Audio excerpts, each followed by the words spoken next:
so I can show you guys. Got it. Good morning, everyone, and welcome back to another video. So I figured I would just do another morning in my life.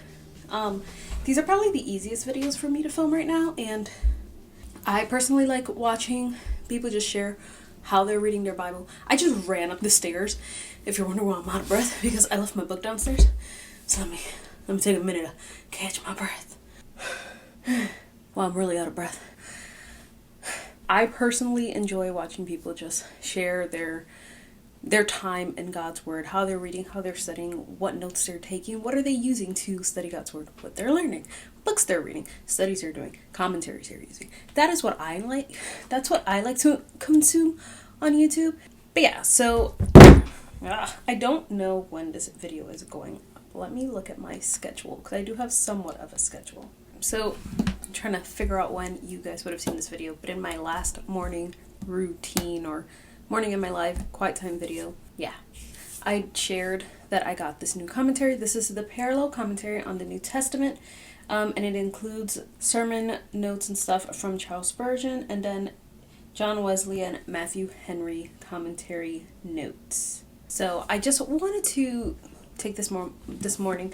I've been reading through Esther. I think I mentioned it in my last video, but I want to try this out because I do want to do a Bible study video with you guys and just do one of those. I have time set aside to film and study, and I know you guys enjoy those videos and seeing my notes, but I do want to use that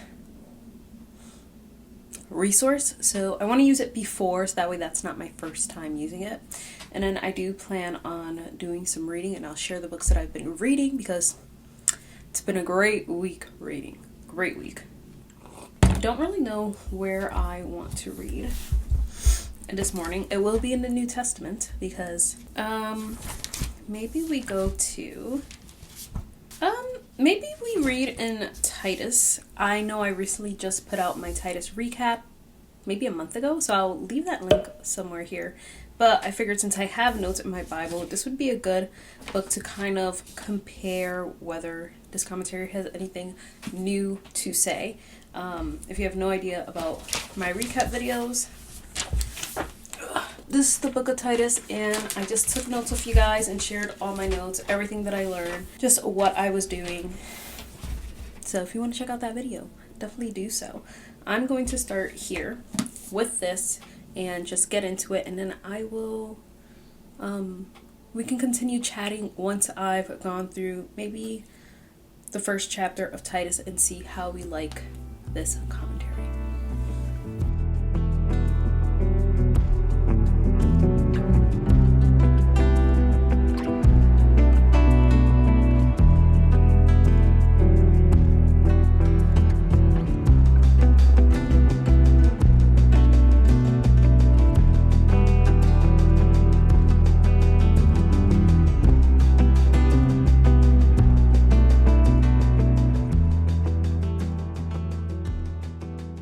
Okay, I'm still reading, but I wanted to point out a few things.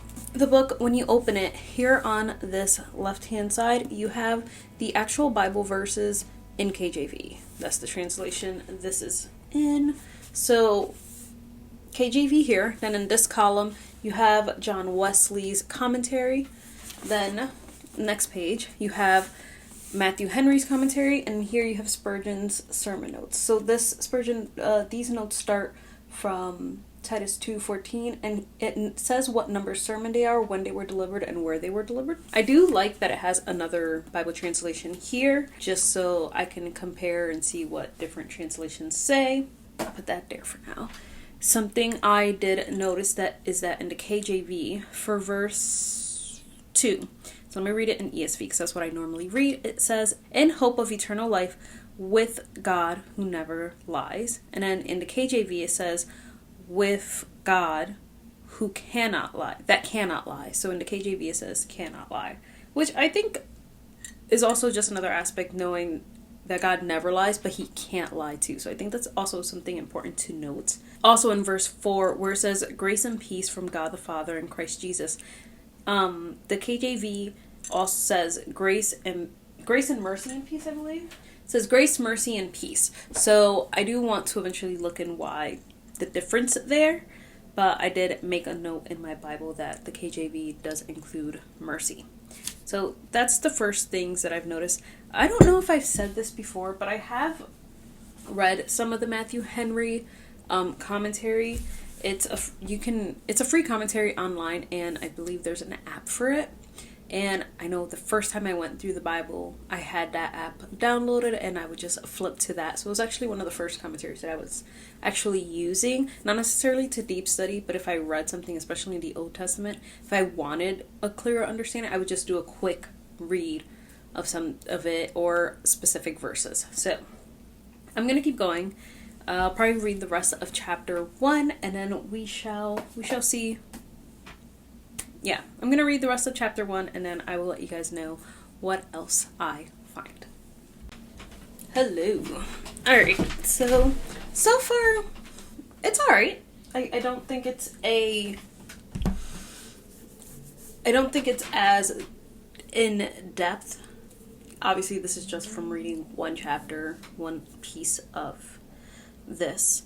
But I think it's a very beginner commentary. Where I like the way it explained certain things, like for verse 5, chapter 1. This is why I left you in Crete, so that you might put what remained into order and appoint elders in every town as I directed you. And then verses 6 through 9 goes through the requirement. And I like what John Wesley says here. It says, appoint the most faithful, zealous men to watch over the rest. The character follows Titus 1, 6 through 9. And these were elders or bishops that Paul approved of, men that had living faith, a pure conscience, and a blameless life. So I kind of like the way it phrases it because it's easier to dissect verses when you're reading commentaries and they're breaking down every little thing. So I guess it depends what you want. I like a mix of both things. So yeah, and then the Matthew Henry side, it combined where John Wesley is going verse by verse, even if it's just like a sentence explanation. Matthew Henry combined verses 5 through 9 and just gave a few verses on it. Nothing for Charles Spurgeon, because his sermon is based on chapter 2, but it's talking about zealous of good works. Zealous? Is it zealous? Am I saying the word wrong? Someone correct me. Okay, I'm gonna keep using this commentary as I go about my business throughout the week, just to use it, and I will use it in that study video when we get to it. I'm going to take a little peek at the book we're going to be studying. Just want to see what this is looking like. Alright, so that's this bad boy here. I did add a couple extra notes in my Bible like I mentioned, and then just kind of what he says about Titus 1:5. I did add that into my Bible with a little sticky note. So there's that. And then let's talk books a little bit. Also, I'm doing a reading vlog, so you will see this because by the time that goes up, I would have already read this. I'm basically almost done. This is Seeking Allah, Finding Jesus: A Devout Muslim Encounters Christianity by Nabil Qureshi, I believe is how you say his last name. And I started this a couple of days ago, and then I've also been listening to it on Spotify with the audiobooks. And I was telling my mom every time I would finish a few chapters, I would tell her what's going on, and she really wanted to read it. So she's been listening to it too. She's almost caught up to me, which is wild. But I'm gonna have a whole the book review video I'm coming out with is going over a few books. So you will see this book included too, and I do give a lot more detail. But this is such an excellent book so far because it's not just him hearing about Jesus and then he comes to the faith. No, his faith is truly challenged by the people he meets and people he talks to.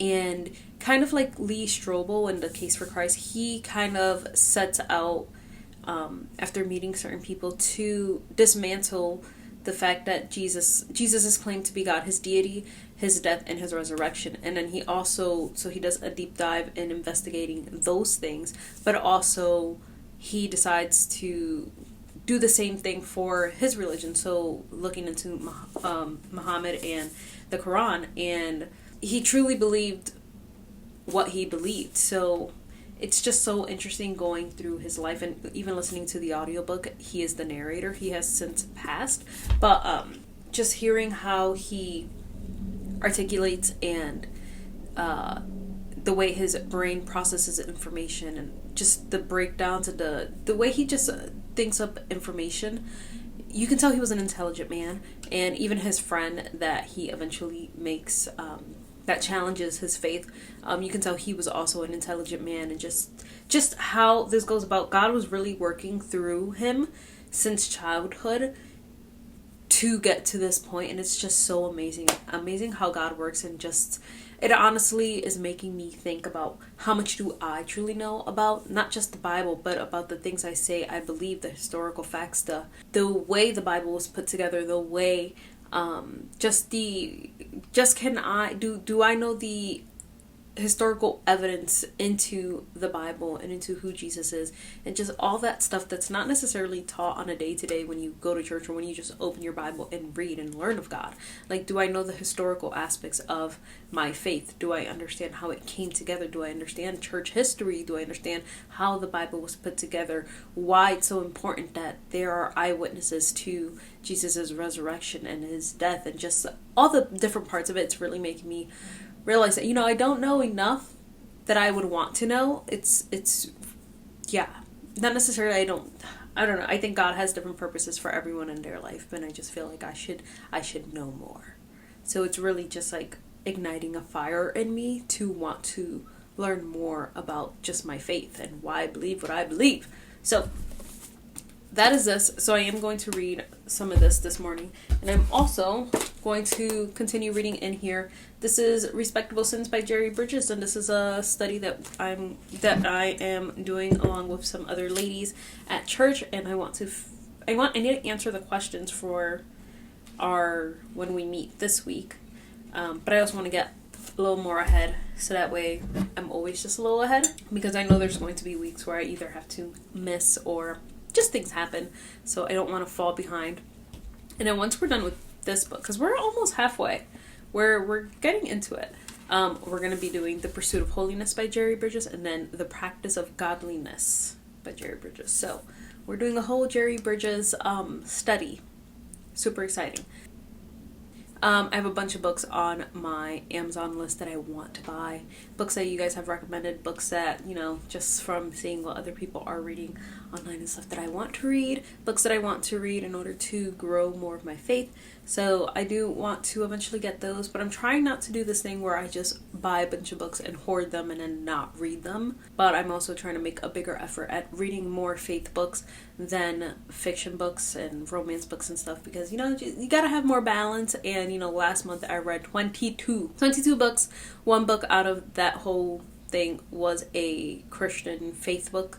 A couple of them were Christian romances, but still, that's like 21 books that, were just romance and for fun. And as much as I love reading for fun, I also want to read for educational purposes and just to, grow my mind and expand it. So there's that. For Jerry Bridges, right now we're on Anxiety and Frustration. By the time this video goes up, be well past this. I've just been trying to get ahead, so I'm trying to film like almost every day so I can get some stuff out for you guys. I like this because we're going through respectable sins, basically sins that have been kind of tolerated in the church, or since they're not as bad as other sins, we don't really do anything about it. So I do like how when he starts off this book, he starts off going into like what a saint is, and then he also goes into the disappearance of sin, and even like the word sin, like besides in like the church, and depending what church you go to, you don't really hear the word sin.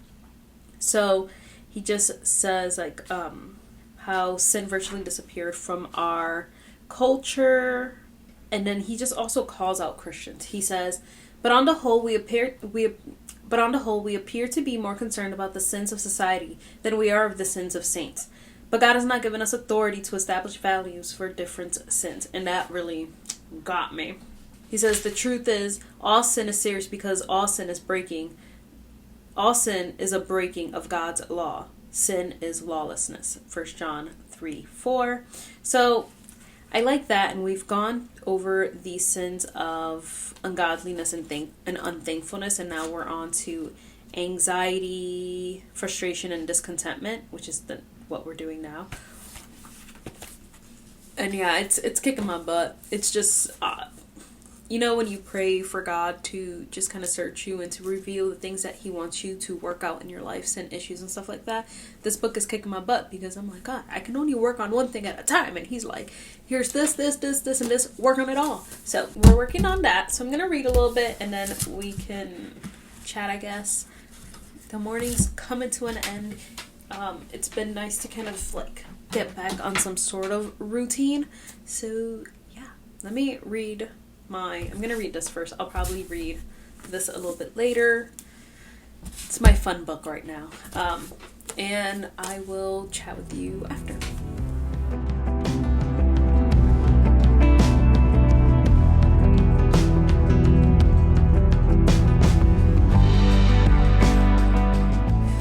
Hello. So right now I'm just answering some of the questions in this book.